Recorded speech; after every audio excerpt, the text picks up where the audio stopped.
नमः सिद्धेभ्यः।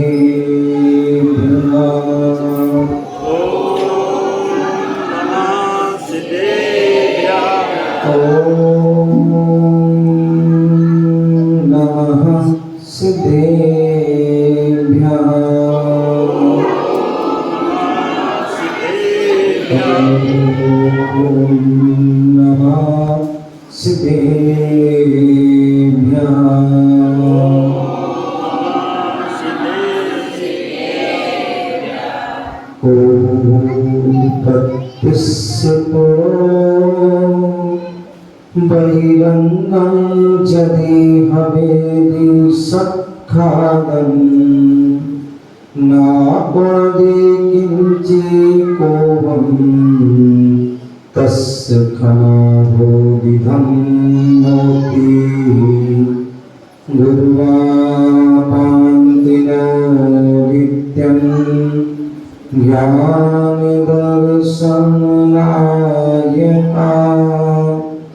चारिता गंभीरा मोक्षमार्गोपदेशिका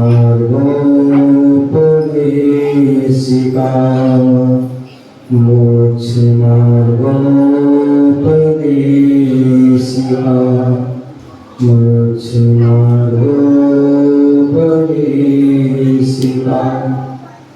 अनंतानंद सिद्ध परमेष्टि भगवान की बोले आदि प्रभु आदि ब्रह्मा आदिनाथ भगवान की बोले चिंतामणि पारसनाथ भगवान की शासन नायक भगवान महावीर स्वामी की परम पूज्य आचार्य भगवान गुरुदेव विराट सावजी महाराज की परम पूज्य आचार्य विशुद्ध सावजी महाराज की अहिंसा विश्व धर्म की तीर्थरा समेत शिखर की क्षमावाणी महाप्रभु की उपाध्याय श्री विश्व सागर जी महाराज की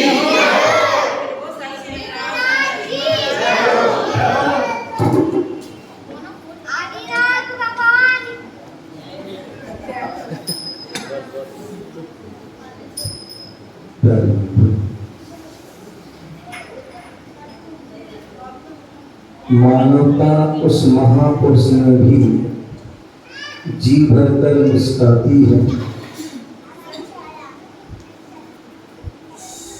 मानवता उस महापुरुष में भी जी भरकर मुस्कुराती है जहाँ क्षमा अपराधी को भी अपने गले लगाती है।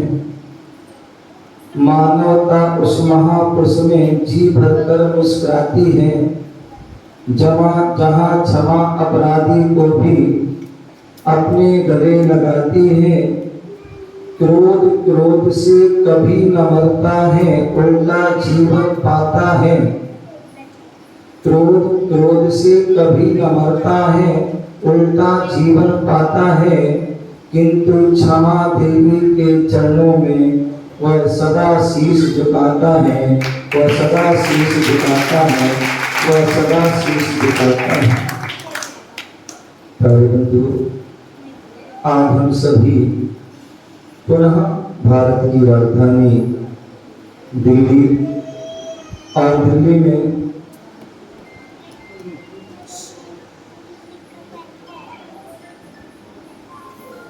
में बुद्ध विहार महावीर जिनालय में बैठे हुए हैं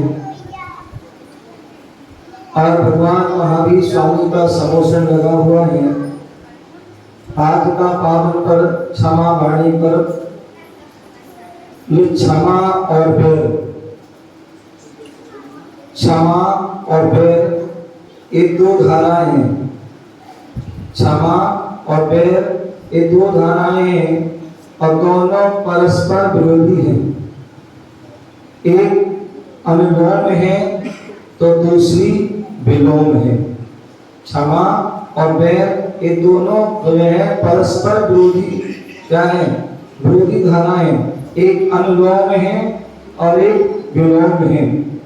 क्षमा के साथ बैर का सद्भाव कभी भी नहीं संभव है। जिस प्रकार प्रकाश जहां पर है वहां अंधकार नहीं होगा, जहां अंधकार होगा वहां प्रकाश नहीं है। जहां दिन का सद्भाव है वहां निशा नहीं रह सकती है, जहां निशा है वहां दिन नहीं रह सकता है। जहां शुक्ल पक्ष का सद्भाव है तो कृष्ण पक्ष का हमेशा क्या होगा, उस समय क्या रहेगा, अभाव रहेगा।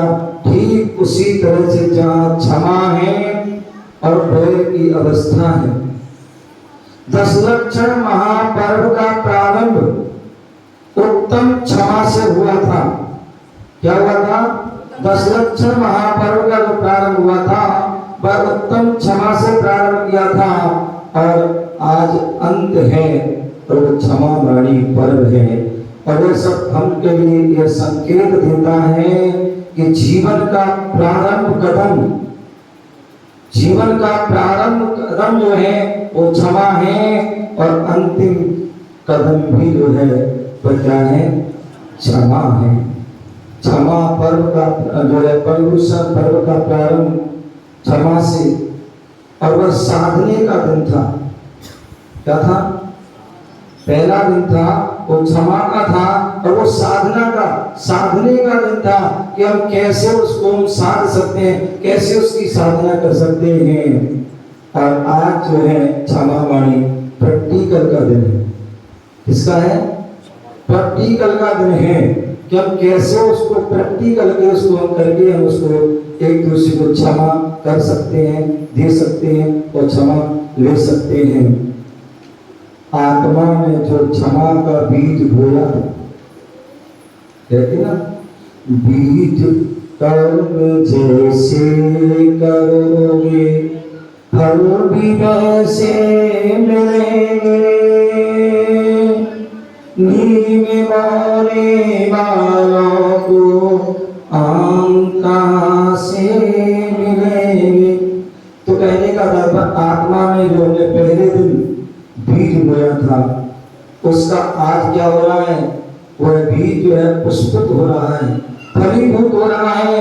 जो हमने पहले दिन पौधा लगाया था आज वह फल जो फलित हो रहा है और फलित होने का दिन है वह क्षमा वाणी पर्व है। क्षमा ही आनंद का परम स्रोत है।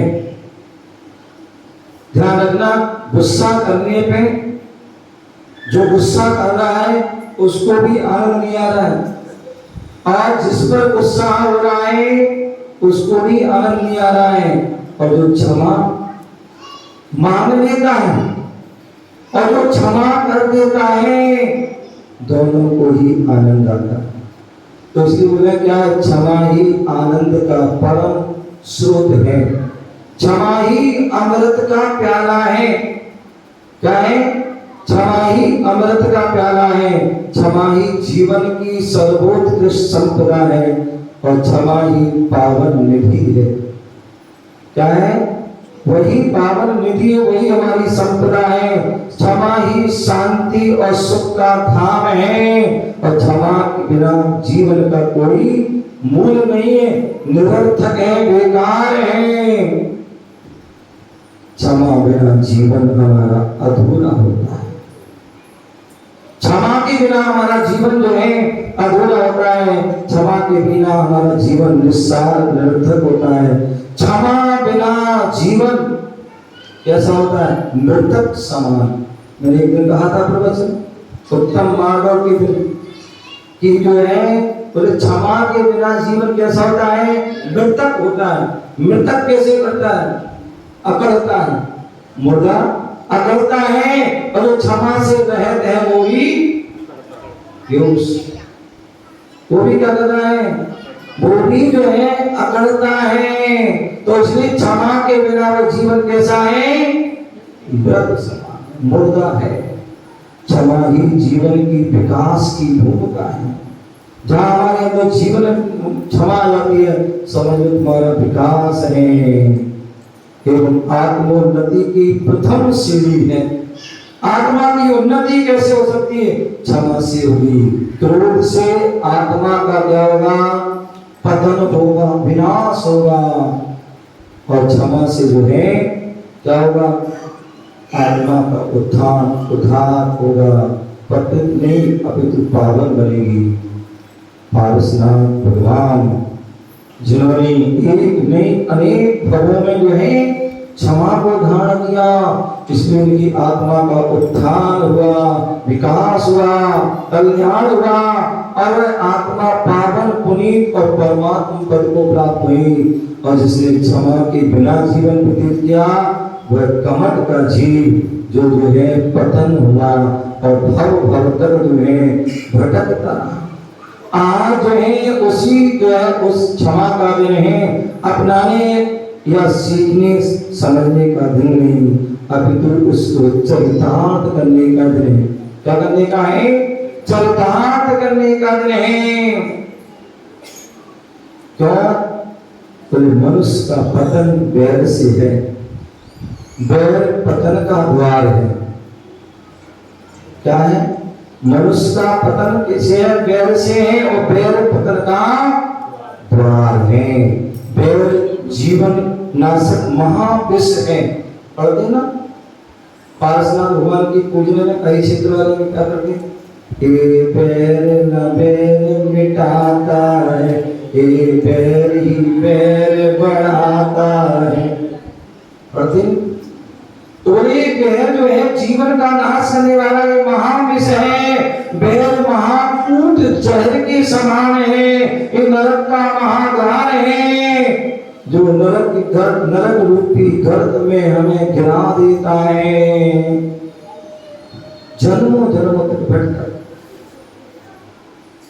वे कसाय वह बारूद है जो क्षमा में जीवन के गुणों को खाक कर दे, क्षमा रूपी गुणों को खाक कर देते। कौन?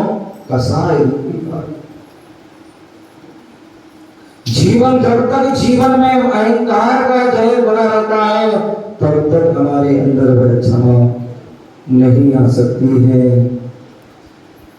क्षमा के बीज हमारे हैं, क्षमा के बीज हमारे हैं, बोने वाले भी हम हैं और उसके पुष्प भी हमारे हैं और उसके फल भी हमारे होंगे। उसे कोई छीन नहीं सकता है क्योंकि हमारी अंतर की निधि है। बाहर की निधि कोई भी छीन सकता है लेकिन अंदर की निधि को कोई भी छीन सकता है। क्यों ना हम उसका सदुपयोग करें। गोदाम में रखे हुए यदि बीज हैं उनको हमने क्या कर दिया? जमीन में बो दिया तो वह फलित हो जाएंगे। और ये गोदाम में रखे रहे तो क्या होगा? वो सब सड़ जाएंगे, नष्ट हो जाएंगे, कोई काम नहीं। आज हमें उस क्षमावाणी पर्व के यहाँ बैठे हुए हैं। पग पग पर फूल खिलते रहे, क्रोध को ना हो सामना। क्या बोले? पग पग पर फूल खिलते रहे, क्रोध का ना हो सामना। आप सदैव मुस्कुराते रहें, आप सदैव मुस्कुराते रहें। क्षमा वाणी की यही शुभकामना, क्षमा वाणी की यही शुभकामना। कोयल चाहे कूक को, भंवरा चाहे फूल। कोयल चाहे कूक को, भंवरा चाहे फूल। और याद रखें हम आपको, हमें न भाई भूल जाना। देखें ऐसे देखें है, हमें न जाना। इसी कहते ना सबसे। तो ये क्षमा भाई की जो सभी के भाव होते हैं, आचार्य भगवंतों ने कहा मनुष्याभरणम रूपम, मेरे मंगला जी ने कहा था मनुष्याभरणम रूपम रूपस्य वर्णम गुणा। गुणस्य वर्णम ज्ञानम, ज्ञानम साभरणम क्षमा। बहुत सुंदर बात, कितनी सुंदर बात। बोले मनुष्य का आभूषण क्या है? मनुष्य का आभूषण क्या है? आप तो ज्यादा ही होशियार हो गए। हाँ ये वो होशियार है। मैं बता रहा हूँ ना, कभी सोचता हूँ कि प्रवचन क्यों दे रहा हूँ, इनका प्रवचन करा दूं, उनका प्रवचन करा दूं, आप ही का माइक लगा दूं।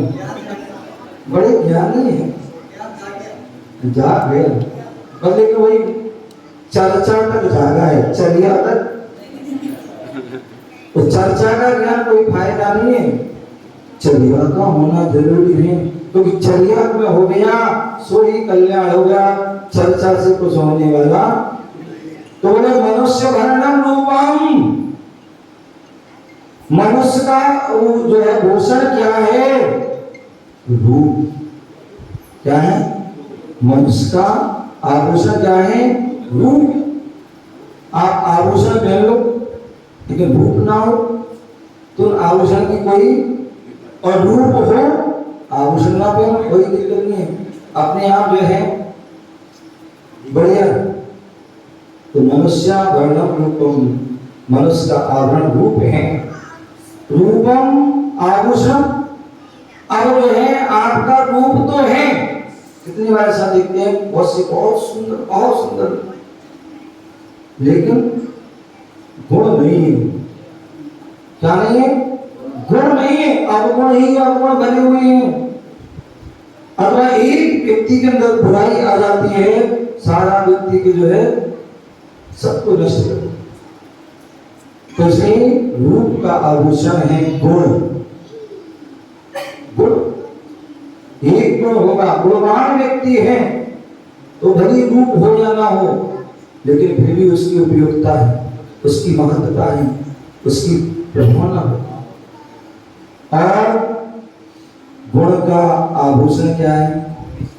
अब गुण है लेकिन ज्ञान नहीं है, विवेक नहीं है। कितने सारे ऐसे लोग, ज्ञान तो है, बड़े बड़े शास्त्र पढ़ लिए, लेकिन विवेक नहीं है, क्या करना, कैसे करना, किस प्रकार करना, कब कहाँ क्या करना है, तो वो ज्ञान भी क्या है? बेकार है। तो गुण का आभूषण जो है ज्ञान, गुण है ज्ञान नहीं है तो बेकार। और ज्ञान का आभूषण है तो क्या है? ज्ञान का आभूषण है वो क्या है? वो है, बोलो ना, अब तो तुमने वो लगा दिया, क्या है? क्षमा। क्या है? वो ज्ञान का, वो ज्ञान वास्तविक वही है जब हमारे अंदर क्षमा हो। और ज्ञान खूब है और क्षमा नहीं है तो ज्ञान की भी कीमत नहीं है। साधुजन अपने उस सम्यक ज्ञान में जीते हैं, सम्यक श्रद्धा के साथ जीते हैं, सम्यक चारित्र के साथ जीते हैं। और यही कारण है कि उनकी हर चर्या में ज्ञान झलकता है और हर चर्या में क्षमा भी झलकता है। क्या? हर चर्या में ज्ञान झलकता है और हर चर्या में जो है क्षमा भी झलकती है। और यही कारण है क्योंकि सुबह से लेकर के शाम 24 घंटे की जो भी क्रिया होती है, उस क्रिया में प्रत्येक समय अपने जो है उनके गुणों के प्रति सजग रहते हैं, अपने चारित्र के प्रति, अपने मूल गुणों के प्रति, अपने अहिंसा आदि महाव्रतों के प्रति सजग रहते हैं। और यही कारण कि हर समय वह दो पंक्ति बोलते हैं, और क्या बोलते ही नहीं है, उसे अपने जीवन में चरितार्थ करते हैं। और वो दो पंक्ति कौन सी है? हाँ जोड़िए। खम्मा में सब जीवन, सभे जीवा खमंत में, मृत्यु में सब भूतेषु, वैरम मोक्षम न खेमहि। ये जो प्रतिपद की पंक्तियां हैं, मिलाद जो है प्रतिक्रमण करते, सुबह भी करते, शाम को भी करते, दोपहर में भी करते हैं।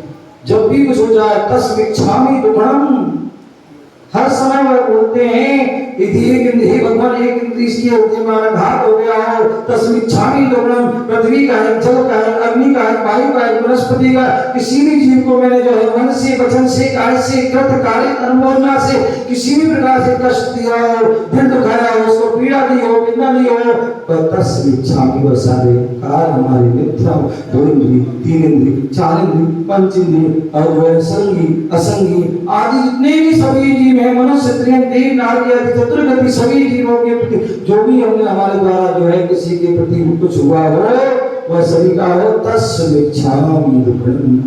तो क्या बोल रहे हैं? तो ये पंक्तियां वो हर समय प्रतिकूल करते हैं, हर समय करते हैं। उसी प्रकार जो वृत्ति श्रावक होते हैं वो भी क्या करते हैं? जो वृत्ति श्रावक होते हैं वो भी क्षमा मांगते हैं, वो भी सुबह शाम प्रतिक्रमण करते हैं। क्योंकि मैंने कहा था कसाय के बारे में बताया था, 4 प्रकार की कसाय होती है। अनंतानुबंधी, अप्रत्याख्यान, प्रत्याख्यान, संजुलन। मुनिराज जो है संजुलन कसाय होती है। अधिक से अधिक आधी कसाय आती है तो 48 मिनट, इससे ज्यादा नहीं, अंतर्मुख से ज्यादा नहीं। उसके पहले हो सकता है आदित्य को मना काट दे, वे महाराज गुस्सा कर, हो सकता डांटा है, गलती हुई कहीं डांटा होगा। लेकिन अब तुम सोचो कि महाराज ने कसाय बांध के रखी है तो कुछ नहीं, डांट के बोल दिए या किसी को भी कुछ कह दिया, किसी ने तो भी वह कसाय बांध, या किसी ने कुछ के मुनिराज को बोले तो भी हो सकता है। क्षण भी जो है क्रोध आ सकता है, गुस्सा आ सकता है, ईमान आ सकता है, कुछ भी हो सकता है, लेकिन अंतर्मोह से ज्यादा नहीं।